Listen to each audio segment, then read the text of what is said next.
चलते आ रहा है, लेकिन यहाँ पे डेटा में कटेसर पंचायत में पहली बार हो रहा है। ठीक है, ये सम्मान समाज की जातियों के लिए कभी कभी आप ऐसा नहीं लगता कोई ना कोई व्यक्ति हमको भी सम्मान दे। ठीक है, और एजुकेशन के क्षेत्र में ये समिति ने जो ये मुहिम चलाया है वार्ड पंचायत बाई पंचायत जाकर, इससे क्या हुआ कि स्टूडेंट को माइंड में रहे कि हम भी पढ़ने की इच्छा होनी चाहिए। 10th पास करें, 12th पास करें, ये करने के बाद इससे क्या होगा कि आपको एक डायरेक्शन मिलेगा। ठीक है, डायरेक्शन क्या मिलेगा, अगर आगे बढ़िएगा तो हर एक चीज़ क्या होता है कलम पे दम पर आगे बढ़ सकते हैं। ठीक है, जैसे कि 10th पास कीजिएगा, 10th पास करने के बाद क्या करना है कि नहीं, और आप नज़दीक से आगे कीजिए। एक गाइडलाइन भी होनी चाहिए। ठीक है, कि बहुत सारे फील्ड खुल जाए 10th पास 12th पास कर जाने के बाद बहुत सारे फील्ड इससे दरवाज़ा हो जाता है। ठीक है, करना क्या है क्या नहीं करना है कि बहुत सारे माइंड में स्कूल में चलता है उस सारे 12th पास करने के बाद क्या करेंगे, है कि नहीं। तो यहाँ पर भी गाइडलाइन भी किया जाता है कि बहुत सारे यहाँ पे हम सब कोर्स भी प्रोवाइड करवाते हैं, है कि नहीं। 10th पास 12th पास जैसे क्या अभी चल रहा है DLS क्या चल रहा है कोर्स लाइब्रेरी का, जैसे कि आने वाला वैकेंसी। ठीक है, तो इसके PGDCA चल रहा है जो ग्रेजुएशन कर चुके हैं, जो ग्रेजुएशन में है DLS के चल रहा है, तो उसके क्षेत्र में हम लोग एजुकेशन क्षेत्र में भी इसके काम करते हैं हम सब। और इस गाइडलाइन के थ्रू अब जो बच्चे पिछड़ गए हैं जानकारी के अभाव में उनको आगे बढ़ाने का क्या करते हैं काम करते हैं। और इस विद्यार्थी सम्मान समारोह में हर एक स्टूडेंट को पंचायत से लेकर ब्लॉक तक हर एक बच्चे को क्या किया जाता है सम्मानित किया जाता है। ठीक है, और मेरा एजुकेशन जो है जय में NIT मैं पढ़ा हूँ, NIT हमीरपुर हिमाचल प्रदेश में पढ़ता हूँ। हिमाचल प्रदेश नाम सुने हुए हैं, एक स्टेट है, कितने लोग सुने हुए हैं। मैं वहाँ से पढ़ाई किया हूँ BTech। ठीक है, जो नेशनल इंस्टीट्यूट ऑफ टेक्नोलॉजी वहाँ पे है, जिसमें हर एक स्टेट में कॉलेज होता है। वहाँ पर जाने के लिए आपको बहुत कड़ी मेहनत करनी पड़ेगी। मेहनत के मतलब कि आप JEE मेंस का एग्जाम होता है, वहाँ क्वालिफाई करने के बाद वहाँ एंट्री ले सकते हैं। तो जब तक इसके बारे में जानकारी नहीं होगा तो हम सोच के ले सकते हैं कि वहाँ जाने के लिए जानकारी होनी चाहिए कि नहीं होनी चाहिए। है कि हमारे एरिया में ही दो चीज़ आते हैं 10th पास के 12th और ग्रेजुएशन, तीसरा कोई नाम नहीं जानते है कि और भी कोर्स होता है जानते हैं, बहुत कम स्टूडेंट जानते हैं। और जानकारी के अभाव में क्या होते हैं पीछे होते जाते हैं। जब समय गुजर जाता है तब जानकारी मिलती है तो ऐसा लगता है कि हम बहुत पीछे हो गए, है कि नहीं। तो कोई भी एजुकेशन में जानने से पहले कि ऐसा नहीं कि आप इंटर पास करने के बाद क्या होता है थोड़ा ऐसे एक नदी होता है एक समुद्र होता है, समुद्र में चले जाइएगा तो समुद्र जाने की पता ही नहीं चलता है कि हमको जाना कहाँ। इसलिए अब क्या होना चाहिए कैरियर काउंसलिंग होती है, होती है कि नहीं होती है। उसका भी हम सब क्या करते हैं गाइडलाइन करने के काम करते हैं कि इंटर के बाद क्या करना है, क्या क्या स्कोप आपके पास आ सकती है।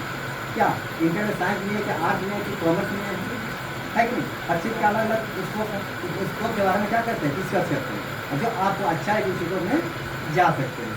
ठीक है, तो हम सब के यही आगे का छवि बनाने का काम करते हैं स्टूडेंट को जो जानकारी के भाव में छूट जाते हैं। ठीक है, और कभी भी एजुकेशन ऐसा चीज़ है तो आप आगे बढ़ सकते हैं कलम के दम पर कुछ भी कर सकते हैं। यहाँ मैं खड़ा हूँ तो कलम के दम पर ही खड़ा हूँ, कहीं आपको रिस्पेक्ट मिल रही है तो कलम के दम पर मिलती है। स्टूडेंट कहे कोई इज्जत है नहीं है जब तक आप आगे नहीं बढ़िएगा तब, है कि नहीं। आप मान लीजिए क्लास में पढ़ते हैं कोई भी स्टूडेंट तो वहाँ पर आपकी इज्जत है नहीं, इज्जत कब होगी जब उससे आगे निकलिएगा तब। आप टीचर से पूछने के समय आप किसी चाहिएगा तो आप नॉलेज प्राप्त कर सकते हैं नहीं कर सकते। टीचर से पूछना है हर चीज़ जो आपके रिलेटेड है एजुकेशन से रिलेटेड है वो डाउट क्लियर करना है। ठीक है, अब कोई भी चीज़ जाए कि आप पॉलिटेक्निक कर रहे हैं, इंजीनियरिंग कर रहे हैं, इंजीनियरिंग के बाद क्या करना है उससे रिलेटेड हम सब हर एक कोर्स प्रोवाइड कराते हैं बच्चे पूरा ऑल ओवर इंडिया में। ऐसा नहीं कि बिहार में है तो बिहार में ही, दिल्ली हो सकता है, हिमाचल होता है, उत्तर प्रदेश हो सकता है, हर और स्टेट में इसके बारे में एजुकेशन वाले चर्चा करते हैं और को एडमिशन कराने का भी सक्षम हम लोग। ठीक है, और कोई भी स्टूडेंट अगर यही न सोचे कि हम क्या हो गए फैमिली बैकग्राउंड सही नहीं तो पढ़ाई नहीं, उसके लिए भी सुविधा है।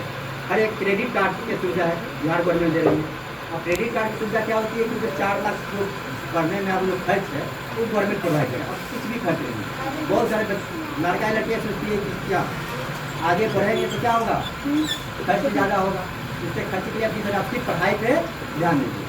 और यहाँ पे समय समय जो मुहिम चाहे आगे भी चलता रहेगा, ये कभी रुकने वाला नहीं है।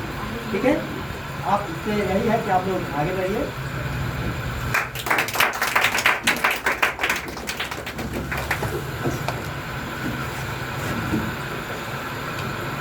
अब हम लोग सम्मानित करने वाला बच्चों का कार्यक्रम करते हैं, जिसके लिए मुख्य ये अभियान चलाई जा रही है। तो यहाँ पे सर है ना 10th और 11th को कितने बच्चे काउंट कीजिए? 12 के 4 हैं और 10 के 3। 4 3 7।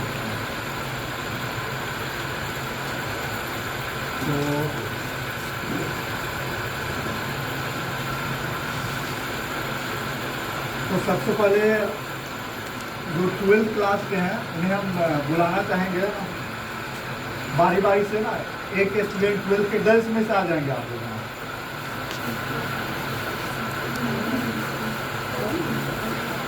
12th जो पास है आइए, एक आइए ना, एक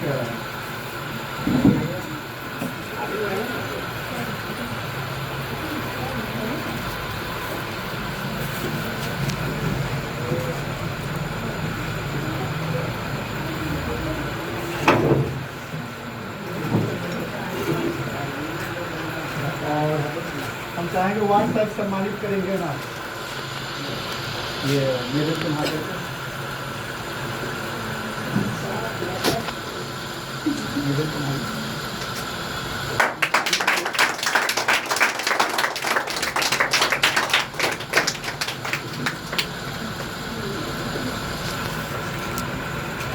नेक्स्ट स्टूडेंट आएंगे है ना 12th से गर्ल्स में।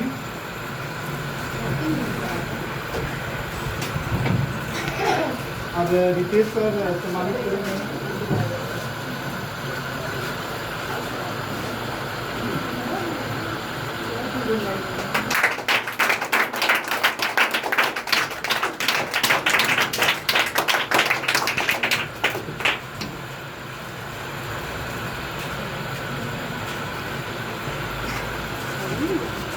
नेक्स्ट 12th से गर्ल्स स्टूडेंट जो है आ जाएंगे ना।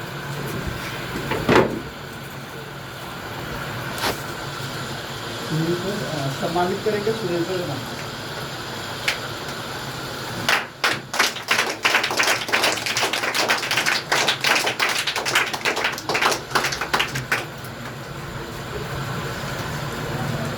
नेक्स्ट आ जाएंगे 12th से ही गर्ल्स के लिए जो है।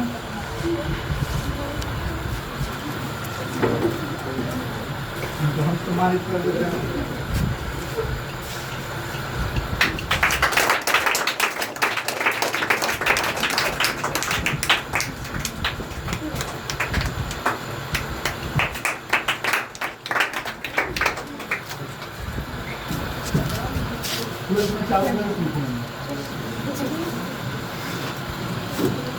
अब नेक्स्ट बॉयज में जो 10th से है ना 3 हैं, तो तीनों में जो क्या कहते हैं, तीनों में जिनका सबसे मार्क्स ज़्यादा हो वो आएंगे पहले। किनका मार्क्स ज़्यादा है?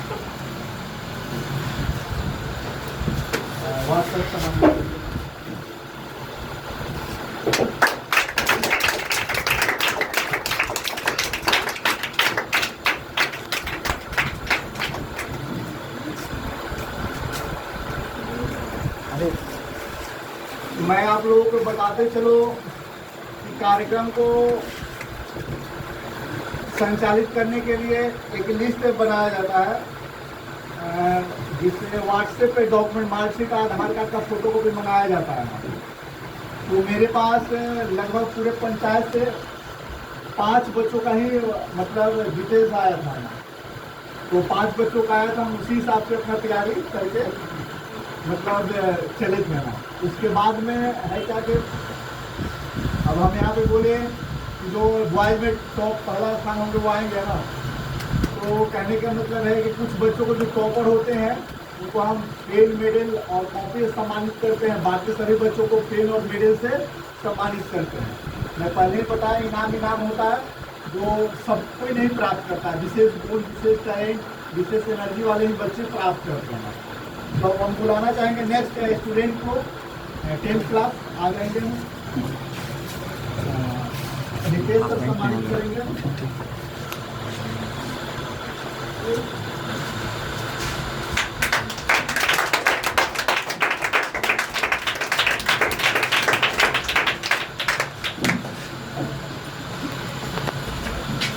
नेक्स्ट है, एक और आ जाएंगे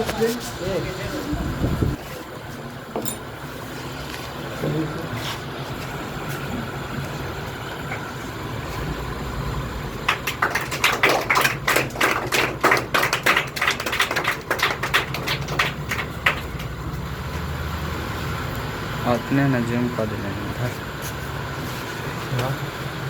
और जो जूनियर बच्चे यहाँ पर उपस्थित हैं 9, 8, 7, 6, 5, 4 जो भी है ना, आप लोग को बहुत बहुत धन्यवाद देते हैं। और नेक्स्ट बार आपको भी इंतजार है कि आप 10th पास कीजिए और फिर हम मिलेंगे आपसे ना, फिर आपको सम्मानित करने का मौका मिलेगा। आप लोग मन लगा कर पढ़िए। और मैं आप लोगों को बताते चलो कि और थोड़ा नजदीक आ जाइए, रिकॉर्डिंग और थोड़ा नजदीक लाइएगा। मैं आप लोगों को बताते चलो कि 2025 का जो चुनाव होने जा रहा है मनेर विधानसभा का, ये कटेसर पंचायत किस विधानसभा के अंतर्गत आता है? मनेर विधानसभा। किस विधानसभा के? मनेर। अगर आप कटेसर पंचायत के हैं, अगर कोई पूछता है कि आप किस विधानसभा से हैं या किस विधानसभा में आपका घर है, तो क्या बोलिएगा? मनेर विधानसभा। मनेर, ठीक ना, बेटा नहीं बोलना है। समझना ये बात। अगर कोई पूछता है कि आपका घर किस विधानसभा में है, तो आप क्या बोलिएगा? मनेर, बेटा नहीं, ठीक ना। तो मैं आप लोगों को बताते चलो कि मनेर विधानसभा का चुनाव होने वाला है इसी साल, है ना। और मैं एक प्रत्याशी के रूप में भी हूँ। समझ में आ रही है? प्रत्याशी यानी कि मैं विधानसभा का चुनाव फाइट करने जा रहा हूँ इस बारे में। समझ में आ रही है? तो मेरा ये कहना है कि अब तक हमारे क्षेत्र यानी कि मनेर विधानसभा से कह सकते हैं कि कोई पहली बार, है ना, पहली बार आपका बीच से यानी आपके बीच से, कहने का मतलब कि जैसे रितेश सर है वैसे हम हैं, जैसे वार्ड साहब है वैसे हम हैं, सुनील सर है, यानी कि आप लोग के बीच से, जैसे आप लोग का परिवार है वैसे हम भी हैं एक परिवार से। समझ में आ रही है बात? यानी कि आप लोगों के बीच से कोई लड़का चुनाव लड़ने के लिए तैयार हुआ है, उसे आप लोगों का सपोर्ट, समर्थन, साथ की जरूरत है। मैं आप लोगों को बताते चलूं, जो 4 बार का जीता हुआ विधायक है, वो भी आकर यही बोलेगा कि मैं गरीब का बेटा हूं। कौन बोलेगा? जो 4 बार जीत चुका है ना। टीवी पे आप देखिएगा, न्यूज पे देखिएगा कि मैं एक गरीब का लड़का हूं। कौन कहता है? जो 4 विधायक जीत चुका है, जिसके पास कई फ्लैट हैं, एक दो नहीं, पटना में है, अलग अलग राज्यों में है, एक से एक उनके पास कई गाड़ियां हैं, फैक्ट्रियां हैं, कई कंपनियां के मालिक हैं, वो कहते हैं कि हम गरीब का बेटा है। समझ में आ रही है बात? वो भी यही बात कहते हैं और हम भी यही बात कहते हैं, मगर हम लोग को समझना होगा कि सच कौन बोल रहा है। समझ में आ रही है बात? हम लोग को समझना होगा कि सच कौन बोल रहा है।